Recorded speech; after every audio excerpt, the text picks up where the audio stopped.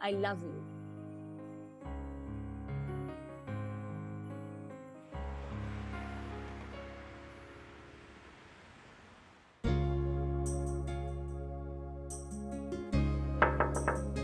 Sir?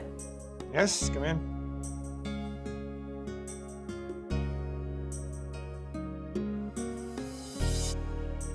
Good morning, sir. Good afternoon.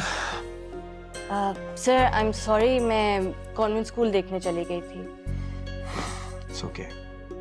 काम में देर सवेर हो जाती है. I don't mind that. अच्छा, जिन कॉलोनियल बिल्डिंग्स पर आप लिख रही हैं, आप ऐसा करें कि अपने कैमरामैन को कहें वहाँ की तस्वीरें ले लें, ठीक है? लेकिन आर्टिकल हमें 10 तारीख तक ऑन टेबल चाहिए. वो सर, मैंने आपसे कहा था, मैं इन इमारतों की मकीनों के बारे में रिसर्च करना चाह रही हूँ और मैं चाहती हूँ कि इनकी कहानियाँ आर्टिकल में शामिल हों. आई थिंक रीडर की दिलचस्पी बढ़ जाएगी सर. ना प्लीज. इतना ओवर एम्बिशियस होंगी तो काम वक्त पर नहीं हो सकेगा. आई थिंक इसकी जरूरत नहीं है. आप ऐसा करें कि इन बिल्डिंग्स की हिस्ट्री जरा दिलचस्प अंदाज में लिख लें और खूबसूरत खूबसूरत तस्वीरें साथ लगाएं. I think that should be enough. अफसानों की सच की जरूरत नहीं है. With all due respect, sir, मैं अफसाने नहीं हकीकत लिख रही हूँ. Think about it, sir. इमारतों की तारीख से कितने लोगों को दिलचस्पी होगी? 10%, 20%. लेकिन अगर इन इमारतों से रिलेटेड लोगों की कहानियां लिखेंगे, तो I guarantee you, sir, 100% interest बढ़ेगा. कैसी बातें कर रही हैं आप? हमारे मुल्क में हिस्टोरियंस की और स्कॉलर्स की कोई कमी नहीं है. Do you understand कि अगर कोई बात गलत छप गई अखबार में या कोई वाकया खुद से बना दिया गया तो क्रिटिक्स हमारे चेथड़े धज्जियां उड़ा देंगे. सर, क्या आप मुझे इतना गैर जिम्मेदार समझते हैं कि मैं अपनी तरफ से कहानियां और वाकयात बना के लिख दूंगी? अगर मैंने अफसाने लिखने थे तो दुनिया में मैगजीन्स की कमी नहीं है. I agree with you. लेकिन अनफॉर्चुनेटली ये रिस्क ना मैं ले सकता हूँ ना अखबार. फाइन. अगर आपने ये आर्टिकल मुझे नहीं देना तो फिर प्रोजेक्ट ड्रॉप करवा दें. सॉरी, अब ऐसा भी नहीं हो सकता क्योंकि आप इन राइटिंग कमिटेड हैं हमारे साथ ये प्रोजेक्ट करने के लिए. बाय द वे, क्या मैं पूछ सकता हूँ कि ये सच्ची पुरानी कहानी आप लाएंगी कहाँ से? सर, दुनिया की हजारों इमारतों की कहानियां मशहूर हैं. वो झूठी तो नहीं होती. इनफैक्ट इन कहानियों की वजह से उन इमारतों की शोहरत और बढ़ती है. लोग दूर दूर से देखने आते हैं. देखिए, अगर हम बहस से पढ़ेंगे तो बहुत सा वक्त ज़ाया हो जाएगा. So I just don't want to get into any controversy about it. और आपके लिए मेरा मशवरा यही है कि आप भी इस मामले में ज़्यादा जज्बाती ना हो. जज्बाती? क्यों ना हूं जज्बाती? सर, क्रिएटिव लोग जज्बाती होते हैं. पैशन होता है उनके काम में, तभी तो वो हैरत अंगेज काम कर लेते हैं.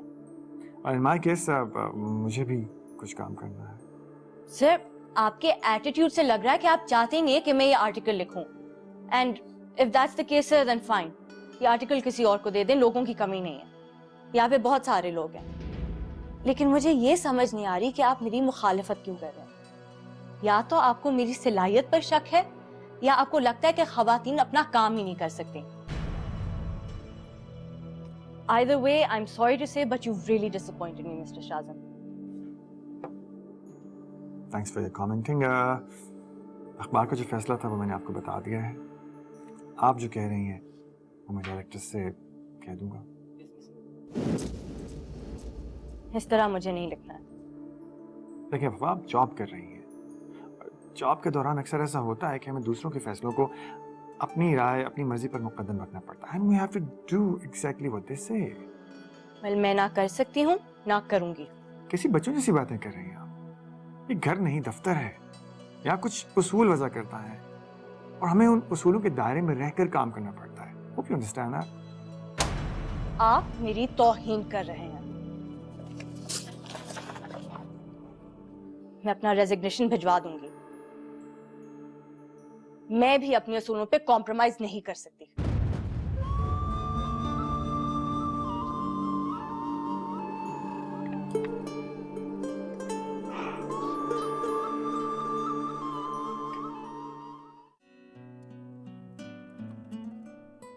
आप भी। हलवा इतना भी खराब नहीं है, मुंह तो ऐसे बनाया हुआ जैसे जेल खाने का हलवा हो। बेटा तुम्हें हुआ क्या है जो तुम इतनी नाराज हो? तो दादी अच्छा ही हुआ ना, नौकरी खत्म हो गई, अब घर पे तो रहेंगी, हम सब भी इंजॉय कर लेंगे। मीशा तुम चुप रहो। हाँ बेटा क्या बात है तुम इतनी नाराज हो? कुछ नहीं दादी, अजीब सी बात है। कोई अच्छी बात करो, नई बात करो तो कोई एक्सेप्ट करने को विलिंग ही नहीं होता। सबको अपनी अपनी कुर्सियों की पड़ी होती है, इसीलिए तरक्की नहीं होती। उफ़ो, भाई किसकी तरक्की होने वाली थी और किस जालिम ने रोक दी? आखिर हमें भी तो पता चले। I mean, मैंने उनको सब कुछ बताया था कि मेरे दादा वहां पे कलेक्टर थे, उनकी पोस्टिंग वहां थी, कि दादी वहां रहती थी और कि वो उधर के लोगों को जानती थी, यहाँ तक कि वो लेडी रॉबर्ट्स को भी जानती थी। लेकिन नहीं, कोई सुनने को तैयार ही नहीं है। अच्छा बस करो ये गुस्सा, अब खाना खाओ।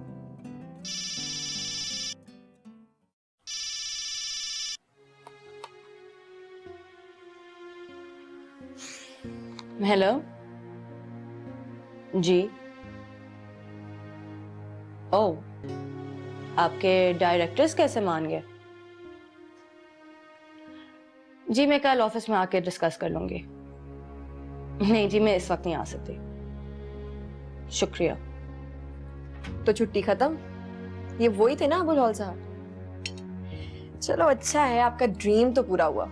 वैसे फोन पे ले जाए इतना सर था ना, 2 मिनट और बात करती तो फोन पे बर्फ जम जानी थी। चुप करके हलवा खाओ।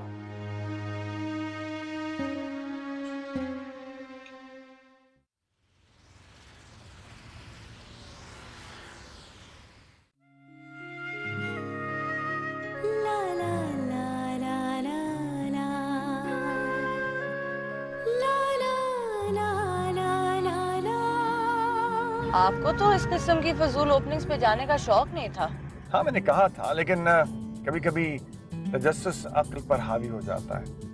एक्चुअली मैं देखना चाह रहा था कि वो कौन सी जगह हैं जिनके बारे में लिखने के लिए आप इतनी कोशा हैं। ये तो होगी एक बात, और दूसरी ये बात थी कि मैं आपको यहाँ आने के लिए अकेले नहीं भेज सकता था। ऑफिस में दूसरे लोग जो थे वो बिजी थे, कोई आना चाह नहीं रहा था, सो मुझे आना पड़ा। लड़कियों के साथ प्रॉब्लम्स होती हैं, सिक्योरिटी है, एक्सक्यूज मी, लेकिन मुझे किसी शैपरोन की जरूरत नहीं है, मैं अकेली भी आ सकती थी। आई नो दैट, लेकिन प्रॉब्लम ये है कि आप गाड़ी बहुत बुरी तरह चलाती हैं। नहीं, I don't mean to say that you some kind of a horrible driver, but फिर भी और प्रॉब्लम ये है कि हमारे यहाँ लिखने वालों की बड़ी कमी है, खास तौर पर अच्छा लिखने वालों की। सो मैं नहीं चाह रहा था कि कोई एक आधा अच्छा लिखने वाला कम हो जाए। हमारी मंजिल आ गई।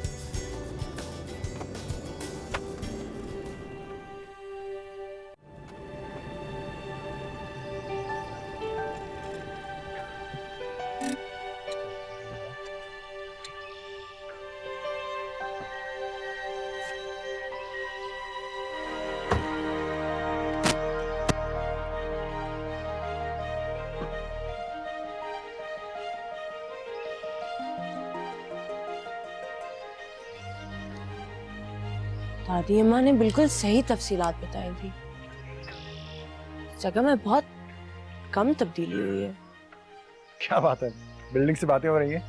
हाँ नहीं, मैं देख रही हूँ कि मेरे दादा और दादी यहाँ आया करते थे और इतने लोगों के कदमों के निशानों में कहीं उनके निशान भी होंगे। ये बिल्डिंग कब की है वैसे? ऊपर लिखा हुआ है 1851। ये सनोबर पैलेस होता था और अब समर पैलेस होटल बन गया है। तो इसका मतलब है कि हम 2 सदियों के सफर पर जा रहे हैं। ना जाने कितने लोग इस रास्ते से गुजरे होंगे। कौन कौन का तो पता नहीं है, लेकिन हम चल रहे हैं ये मुझे पता है। Let's see inside.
ये तो बहुत खूबसूरत है।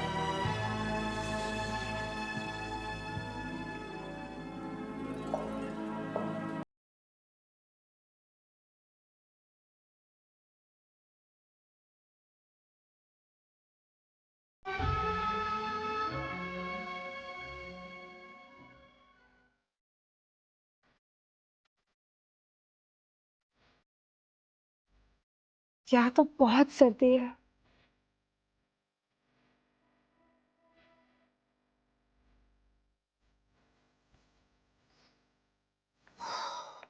भला इतनी सी आग से ये सारा कमरा कैसे गर्म होगा? ये दीदी जी आपकी चाय।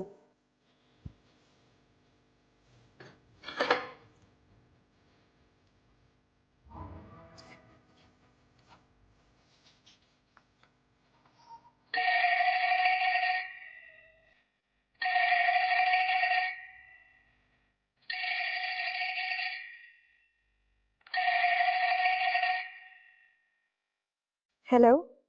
Welcome home. हम मैरी बोल्टा तुम्हारा मॉम के साथ सारा लाइफ गुजारा है। हम उनका मेट भी था और कंपेनियन भी। अगर तुम कोल्ड फील करता तो जमुरत से बोलो, वो आग जला देगा। वरना मैचेस मैंटल पीस पर प्याले में पड़ा है। चाय अगर स्ट्रॉन्ग पीने का तो थोड़ा कॉफी मिला लो। शेल्फ पर कॉफी का डिब्बा पड़ा है।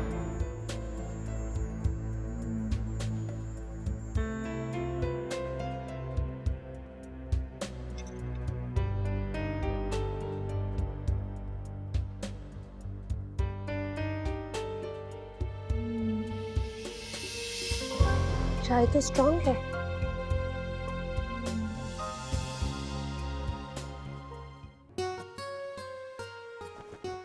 दादी, एक दफा आप ही सनोबर महल गई थी ना? क्यों और कैसे? हम ऑफिशियल डिनर पे गए थे तुम्हारे दादा हमें। उस वक्त ये सनोबर क्लब था, अब होटल बन गया। मैंने उन लोगों की तस्वीरें देखी हैं। वजाहत अली खां बहुत मशहूर थे, लेकिन वो अपनी बीवी बच्चों को छोड़ के बाहर चले गए। वैसे इनके बारे में बहुत अजीब कहानियां मशहूर हैं। आपको इनके बारे में क्या पता है? हाँ, कुछ सुना तो था, याद आएगा तो बता दूंगी। कुछ ऐसी बात है कि वजाहत अली खान को अपनी जायदाद के वारिस की जरूरत थी। अब हुआ ये कि बेटे के बजाय बेटी पैदा हो गई।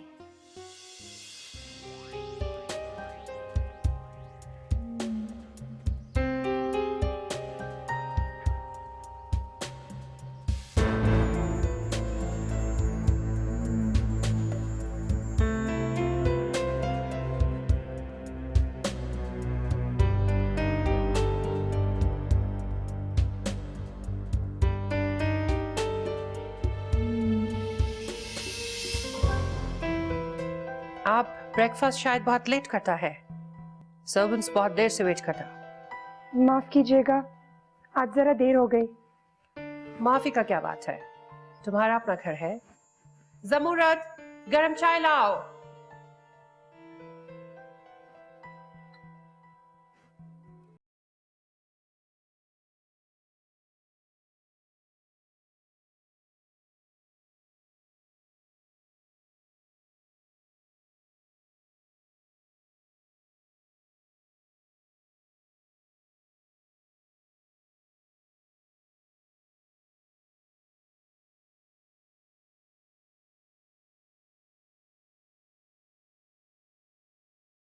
केयरफुल, कीमती चीजों को केयरफुली पकड़ना चाहिए।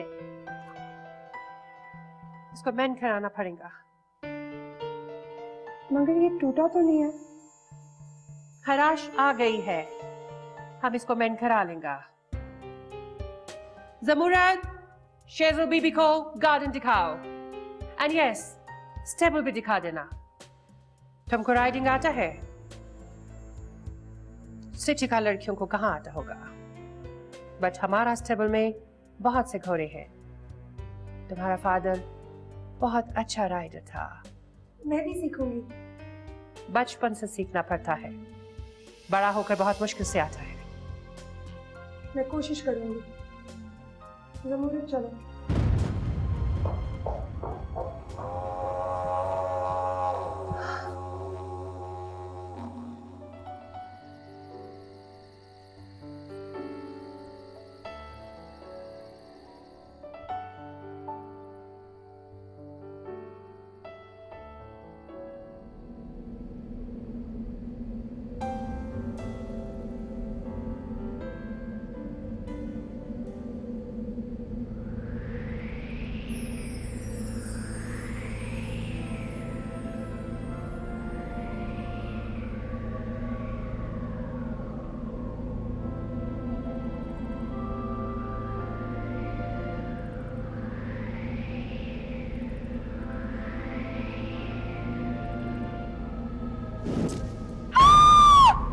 What happened?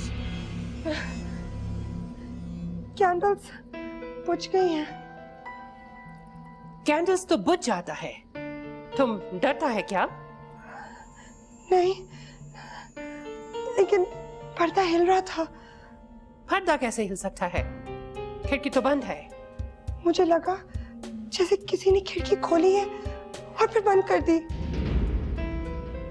मैं हार्ट पेशेंट है, ज्यादा नॉइज बर्दाश्त नहीं कर सकता। तुम अपने कमरे में क्यों नहीं पढ़ता है? हमने वहां तुम्हारा बुक्स रखवा दिया है।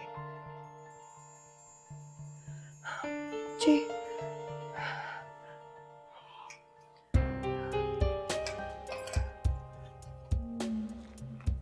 मैं चली जाती हूँ।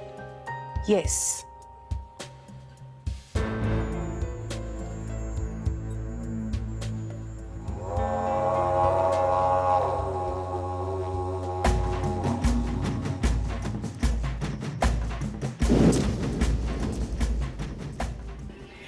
मुझे डर लग रहा था। नहीं, बहुत अजीब सा लग रहा था। वाकई खिड़की खुली हुई थी और पर्दा भी हिल रहा था। बीबी जी, मुझे भी कभी कभी ना बहुत डर लगता है। चले आए कमरे में।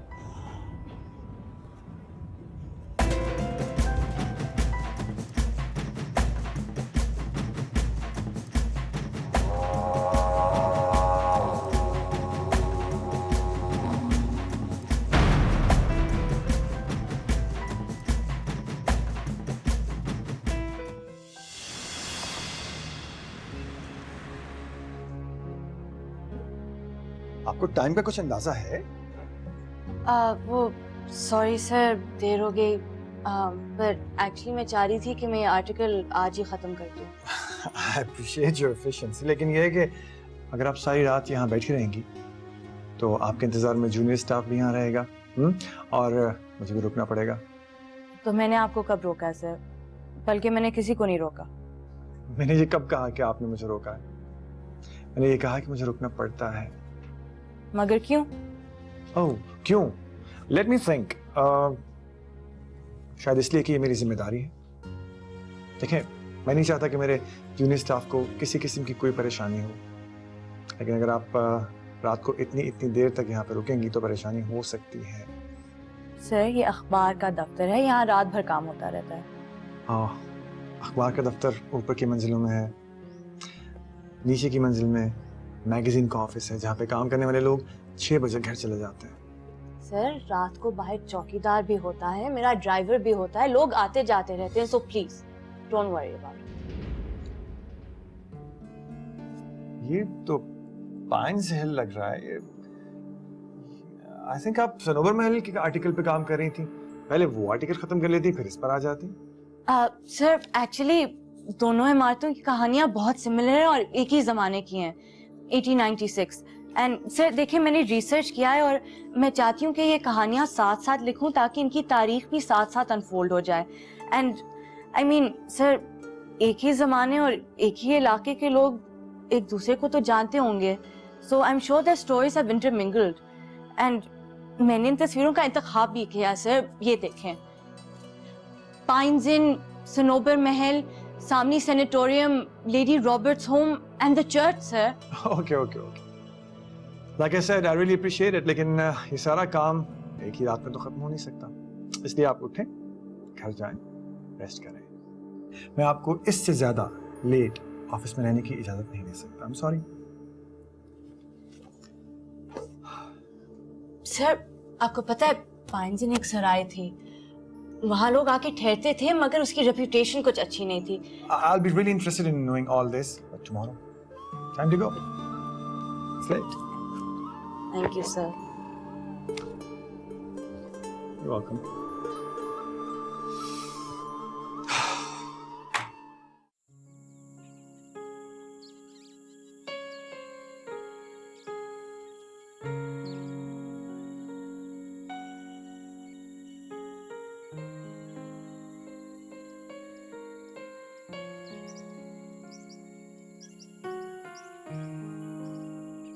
Excuse me. क्या करने की कोशिश कर रही हैं? मुझे तो उस हट में कोई ऐसी चीज नजर नहीं आती. हो सकता है किसी ने अपने लिए बनाया हो इसको और फिर कुछ अरसा रहने के बाद छोड़ गया हो. बात सुने, अगर पुलिस आ गई तो मैं साफ इनकार कर दूंगा, मैं आपको जानता नहीं हूँ. आपसे यही उम्मीद थी. फिक्र ना करें, कोई नहीं पकड़ेगा. लेकिन सोचने की बात यह है कि आखिर आप इस घर में इतनी दिलचस्पी ले क्यों रही हैं? क्योंकि इस बिल्डिंग का आर्किटेक्चरल स्टाइल ही वही है. वैसे देखने से तो लगता है जैसे 50 साल से किसी ने ये हट नहीं खोला. लेकिन मेरा ख्याल है ये जो ताला लगा हुआ है इसका मतलब है कि यहाँ कोई रहता है. इसलिए मेरा मशवरा ये है कि किसी से कह के ताला खुलवा के देख लें. खुद मत तोड़िएगा वरना मुश्किल में पड़ जाएंगी. इधर तो एक गिटार भी लटका हुआ है. ओह, तो मेरा ख्याल है कि ये किसी दिल जले आर्टिस्ट का घर है जिसने गालिबन मोहब्बत में नाकामी के बाद नाउम्मीदी के इन्फ्लुएंस में आके किसी पहाड़ी से खुद को गिराकर खुदकुशी करके इस जालिम समाज को, इस जालिम दुनिया को दागे मफारकत दे डाली. वेल, मैं इसे खुलवा कर रहूंगी. पुलिस इंस्पेक्टर से भी बात कर ली है. पुलिस कल किसी की कब्र खुलवा के खड़ी हो जाना, कहना किसी ने मरहूम की कोई कहानियां पढ़ी थी, मैं चेक करना चाहती हूँ कि ठीक है कि नहीं. अगर इतना मसला था तो फिर ना आते, मैं किसी और को ले आती. मैंने कब कहा था कि मैं आना नहीं चाहता, लेकिन मुझे ये पता नहीं था कि हमारा अखबार भी FBI या स्कॉटलैंड यार्ड की तरह काम करने लगेगा. मोहतरमा वफाशी नवाजी साहिबा, आप मुझे ये बताइए कि हमें क्या हक पहुंचता है कि दूसरों की जिंदगी में दखल अंदाजी करें? भाई, जो कहानियां दफन हो चुकी हैं उन्हें दफन है, नई कहानियां क्यों नहीं बनाती? तो फिर अखबार खोलने की क्या जरूरत थी? अखबार का तो यही काम है ना, खबरें मुहैया करना, चाहे नई हो या पुरानी. वैसे एक खबर तो मैं भी सुनना चाहता हूँ. साहब का जिक्र नहीं सुना बड़े दिन से, वो कहाँ है? जहाँ बस नहीं चला वहाँ मेरी कमजोरी पकड़ ली. साहिब ठीक है, बस रिसर्च में थोड़ा बिजी है आजकल. कब आ रहा लेने? इस साल तो मुश्किल लग रहा है, प्रोबेबली नेक्स्ट ईयर का प्रोग्राम है. Let's see.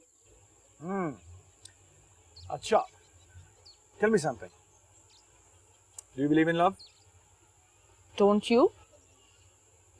सवाल मैंने किया है. ये रंग भी ठीक हो गया, गुड हो गया, बहुत अच्छा हो गया. अरे यार, तुम इतनी देर से आए हो यार, इतना इंतजार कराया तुमने मुझे. और ये अस्सलाम वालेकुम चाची. जीते रहो बेटा. ये तुम्हारा घोड़ा है या बकरा? कैसी मरियल चाल चल रहा है.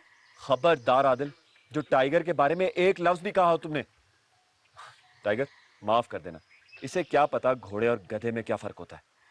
और वैसे भी अम्मा की आंसुओं की बरसात हो रही थी, और अगर कीचड़ में टाइगर फिसल जाता तो? छोड़ो सारी बातें. चाची, घर कैसा है? हाँ, बहुत अच्छा है. तुम दोनों ने तो इसको बिल्कुल नया कर दिया है. चाची, आपके पुरखों का घर है, शुक्र करो बचा हुआ था, इसलिए तो आप आई है. अब खुश खुश अंदर जाना. अम्मा, जरा आंखें ठीक से साफ करके देखो, तुझे महल लगेगा ये महल. हाँ चाची, खुद ही सोचो, इस घर पर मैंने और शहजर ने कितनी मेहनत की है, खुद जाके रंग रोगन किया है इस पे.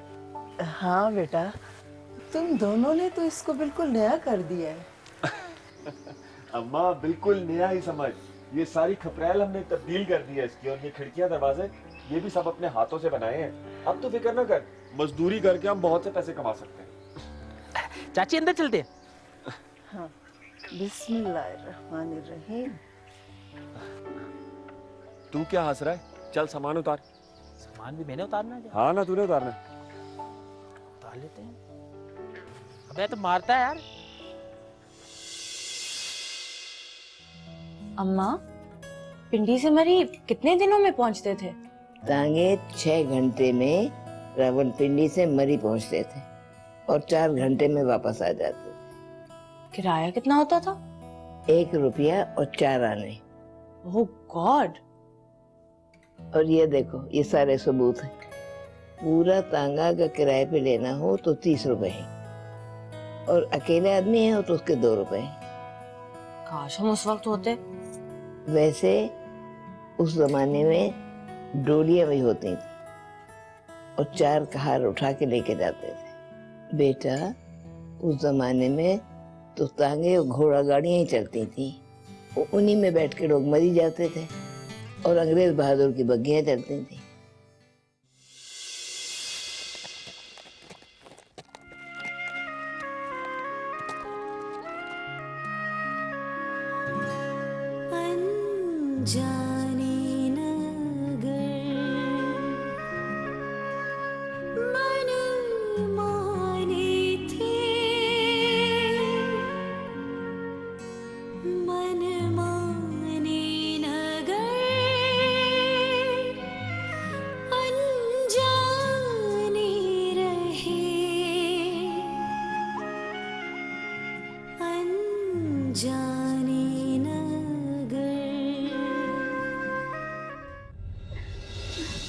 मरियम आ गई। मरियम, जालिम ने तेरे बाप को मार डाला।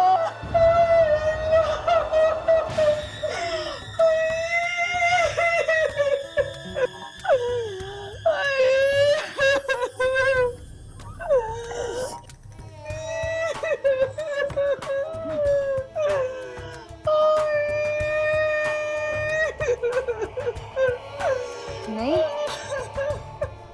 नहीं माँ,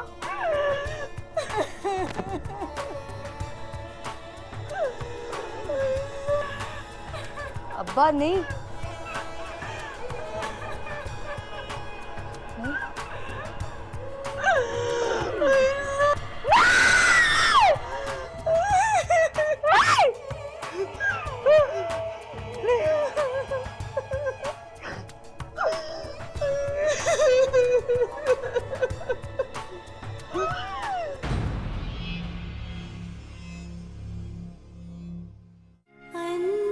जान